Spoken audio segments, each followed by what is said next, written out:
If the wire is cut into three equal pieces, the resistivity, देखो resistivity जो होती है वो डिपेंड करती है मटेरियल पर।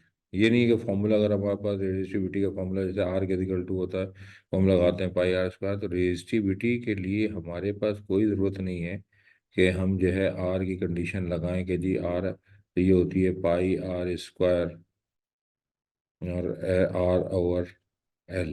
तो इसका कोई ताल्लुक नहीं है, इसका ताल्लुक है मटेरियल से। तो राइट आंसर होगा, सेम ही रहेगी, कोई चेंज नहीं होगी।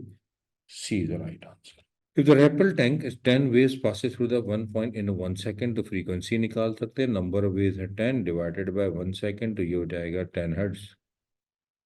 वेवलेंथ हमें दे दिया गया है 4 सेंटीमीटर। फॉर्मूला होता है V is equal to F time lambda.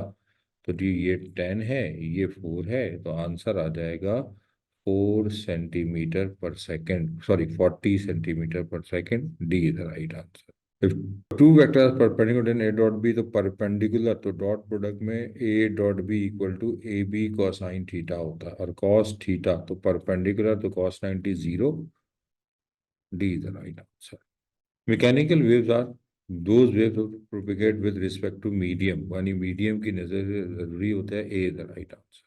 In application of Gauss's law when the point inside the shell will B zero, तो अब अगर जीरो है तो नेट चार्जेस का जो सम होता है जीरो होता है, इलेक्ट्रिक फील्ड की भी जीरो होगी, तो बी एंड सी बोथ, क्योंकि फ्लक्स जो है वो जीरो होता है।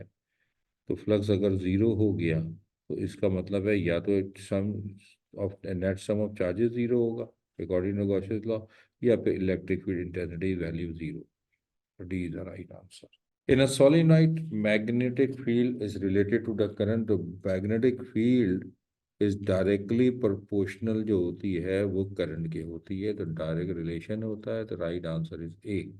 Anyone can differ between the two voices even if their pitch and amplitude are equal। भाई तो देखें, अगर आवाज़ की पहचान जो होती है वो क्वालिटी है, पुराना नाम उसका टिम्बर है, तो B and C both.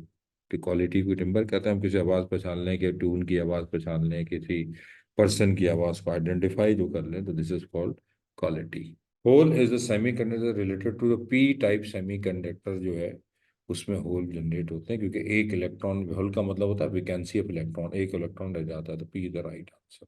Capacity of the parallel plate capacitor increase more, तो देखो अगर डाइलेक्ट्रिक कांस्टेंट लगा दिया जाए तो फिर ये फॉर्मूला हो जाता है, ये है। अब डाइलेक्ट्रिक कांस्टेंट वाटर जो है, वाटर की 78.5 से तकरीबन 80.5 तक होती है। मीका की अगर हम लें तो 5.00 से 6.00 होती है, और वुड की जो है 1.4 से लेके और 4 तक है। तो इस हवाले से देखा जाए तो water is the right answer, के वाटर यूज करते हैं तो कैपेसिटी ऑफ पैरेलल कैपेसिटर और मजीद बढ़ जाएगी। The available range of sound या audible range of sound 20 hertz से लेके 20 किलो हर्ट्ज तक होती है। दूसरे लफ्जों में मैं यूं भी कह सकता हूँ कि 20 हर्ट्ज से लेके 20,000 हर्ट्ज तक भी हो सकती है। तो राइट आंसर इज सी।